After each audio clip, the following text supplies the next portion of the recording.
Hello everyone, welcome back to the channel.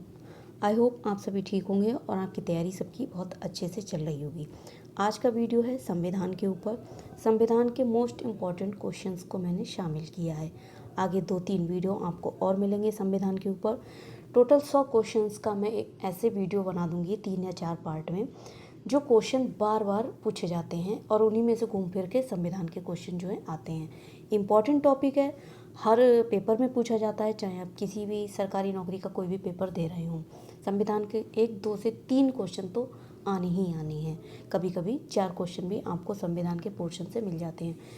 तो बहुत अच्छे से इसको तैयार करते चलिए और इसके इम्पोर्टेंट 100 क्वेश्चन जो मैं आपको वीडियो बना के दूंगी उनको तो ज़रूर अच्छे से देख लें, क्योंकि उन्हीं में से आपको क्वेश्चंस मिलेंगे। तो आज का वीडियो शुरू करते हैं। पहला क्वेश्चन है, भारतीय संविधान सभा के लिए चुनाव कौन से साल संपन्न हुए थे? 1925 में, 1946 में, 1949 में या 1950 में? तो जो पहले चुनाव हुए थे संविधान सभा के लिए, जो चुनाव हुए थे वो हुए थे 1946 में। संविधान का जब निर्माण हुआ था उससे पहले एक संविधान सभा बनी थी। उसमें कौन कौन लोग चुने गए और उनको किन किन लोगों को उसमें रखा गया, कैसे जनप्रतिनिधियों का चुनाव हुआ, ये सब डिटेलिंग में एक वीडियो बनाऊंगी। फिलहाल इसका जो संविधान सभा के लिए जो चुनाव हुए गए थे, लोगों को जो चुना गया था, वो 1946 में हुए थे। भारतीय संविधान में सम्मिलित नीति निर्देशक तत्वों की प्रेरणा हमें किस संविधान से प्राप्त हुई है? ये क्वेश्चन कई बार आपको इस तरह से रखा मिलेगा कि जो संविधान के नीति निर्देशक तत्व हैं वो किस देश के संविधान से लिए गए हैं, ऐसे भी हमको मिलेगा। क्वेश्चन वही है, बस लैंग्वेज का फ़र्क है, घुमा दिया है थोड़ा सा।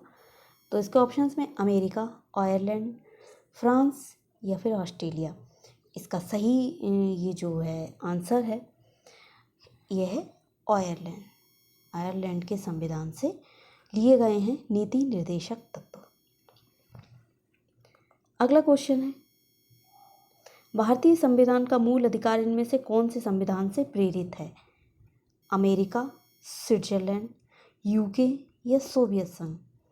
तो जो मूल अधिकार का वो है, मूल अधिकार जो लिए गए हैं वो लिए गए हैं अमेरिका के संविधान से। इसका सही उत्तर हो जाएगा ऑप्शन ए, अमेरिका। चौथा क्वेश्चन है, भारतीय संविधान की प्रारूप समिति के समक्ष प्रस्तावना का प्रस्ताव इनमें से किसने रखा था? जवाहरलाल नेहरू, महात्मा गांधी, डॉक्टर BR अम्बेडकर या इनमें से कोई नहीं? जब संविधान सभा तैयार हुई, संविधान सभा ने अपना काम करना शुरू करा, प्रस्तावना प्रारूप जब बना, प्रारूप के लिए एक समिति बनी कि ये प्रारूप तैयार करेगी, तो प्रस्तावना के लिए भी एक प्रस्ताव रखा गया। ये प्रस्ताव रखा था पंडित जवाहरलाल नेहरू ने। इन्होंने प्रस्ताव रखा कि संविधान की एक प्रस्तावना भी होनी चाहिए। उस पर विचार किया गया समिति के द्वारा। तो इसके ऑप्शंस में सही है जवाहरलाल नेहरू। अगला क्वेश्चन है, संविधान के कौन से अनुच्छेद में धन विधेयक की परिभाषा दी गई है?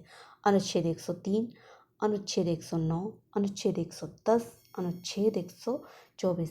संविधान के जो पोर्शन होता है उसमें से अनुच्छेद से संबंधित भी क्वेश्चन पूछ लिए जाते हैं, लेकिन इसमें तो बहुत अनुच्छेद हैं। आपको जो महत्वपूर्ण अनुच्छेद हैं वही देखने हैं, तो उसका एक अनुच्छेद का भी वीडियो आपको मेरे चैनल पर मिलेगा, आप जाके पीछे देख सकते हैं। मैं अपलोड पहले से कर चुकी हूँ। इसके बाद आप चाहें तो उस वीडियो को देख के अनुच्छेद इंपॉर्टेंट जो भी हैं उनको लिख सकते हैं। फिलहाल यहाँ पर इसका सही ऑप्शन है अनुच्छेद 110 में धन विधेयक की परिभाषा दी गई है। भारतीय संसद के दोनों सदनों की संयुक्त बैठक की अध्यक्षता इनमें से कौन करता है? राष्ट्रपति, उपराष्ट्रपति, प्रधानमंत्री या लोकसभा अध्यक्ष? बहुत से लोग इसमें बिना सोचे समझे उपराष्ट्रपति लगाए जाते हैं, जबकि सही उत्तर है लोकसभा अध्यक्ष द्वारा की जाती है। जब संयुक्त सदन होता है तब उसकी अध्यक्षता। अगला क्वेश्चन है, भारतीय संसद में कुल कितने सदन हैं? 1, 2, 3 या 5? आयोग सभी जानते होंगे, आप में से सभी को इसका राइट आंसर पता होगा। 2 सदन है, लोकसभा और राज्यसभा। लोकसभा समिति में कुल कितने सदस्य होते हैं? 15, 22, 30 या 45? लोकसभा की जो समिति होती है उसमें सदस्यों की संख्या होती है 22। सही उत्तर हो जाएगा आपका 22। अगले प्रश्न को देखते हैं, संविधान के कौन से अनुच्छेद के अंतर्गत हिंदी को राजभाषा के रूप में दर्जा प्रदान किया गया है? अनुच्छेद 348 ए, अनुच्छेद 346 फर्स्ट, अनुच्छेद 343 फर्स्ट या अनुच्छेद 345 फर्स्ट। तो सही इसका ऑप्शन है अनुच्छेद 343 का फर्स्ट। अगला जो क्वेश्चन है वो है, इनमें से कौन सी भाषा संविधान की 8वीं सूची में नहीं है? 8वीं सूची में जो है भाषाएं वर्णित हैं क्षेत्रीय कुछ, उनमें से कुछ भाषाएं ऐसी हैं, मतलब जो हमारे भारत में बहुत सी ऐसी भाषाएं बोली जाती हैं, उनमें से कुछ भाषाओं को 8वीं अनुसूची में शामिल किया गया है। तो इसमें से एक क्वेश्चन जरूर बनता है, वो आपको 3 भाषाएं ऐसी देंगे जो उस अनुसूची में होगी, एक नहीं होगी तो वो आपसे पूछेंगे। फिलहाल इनमें से कौन सी है? उर्दू, भोजपुरी, कोंकणी या नेपाली। तो इनमें से कौन सी एक भाषा है जो 8वीं अनुसूची में नहीं है? तो वो है भोजपुरी को 8वीं अनुसूची में नहीं शामिल किया गया है। उसके लिए बहुत से लोग जो हैं, बहुत से उधर के नेता जो हैं प्रयास कर रहे हैं कि भोजपुरी को भी शामिल किया जाए 8वीं अनुसूची में। अगला क्वेश्चन है, सरकारीय आयोग इनमें से किसके साथ संबंधित है?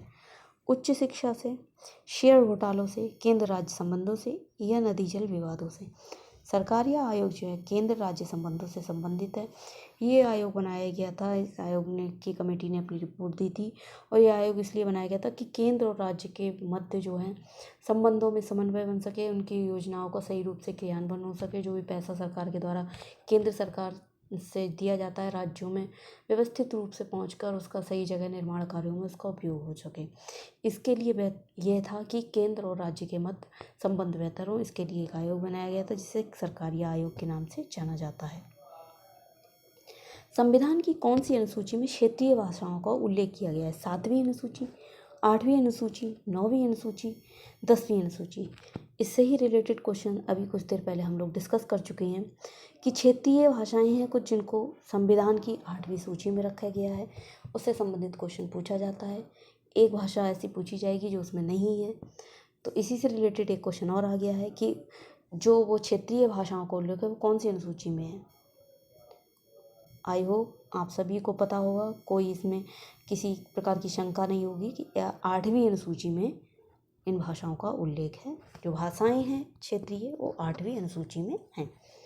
सही उत्तर हो जाएगा बी, 8वीं अनुसूची। ये इम्पोर्टेंट आज मैंने कुछ क्वेश्चंस आपके साथ शेयर किए संविधान के। आगे भी संविधान के वीडियो आएंगे, उनमें इम्पोर्टेंट क्वेश्चंस होंगे। टोटल 100 क्वेश्चंस में 4 वीडियो में कवर करूँगी। तो इस तरह से आपका संविधान का जो पोर्शन है अच्छे से तैयार हो जाएगा। जीके के लिए आप चैनल के साथ जुड़े रहें, चैनल को सब्सक्राइब कर लें। रोज़ एक वीडियो आपको चैनल पे जीके का मिलेगा। आपका जीके का पोर्शन बहुत अच्छे से तैयार होता रहेगा। मिलते हैं अगले वीडियो में। धन्यवाद।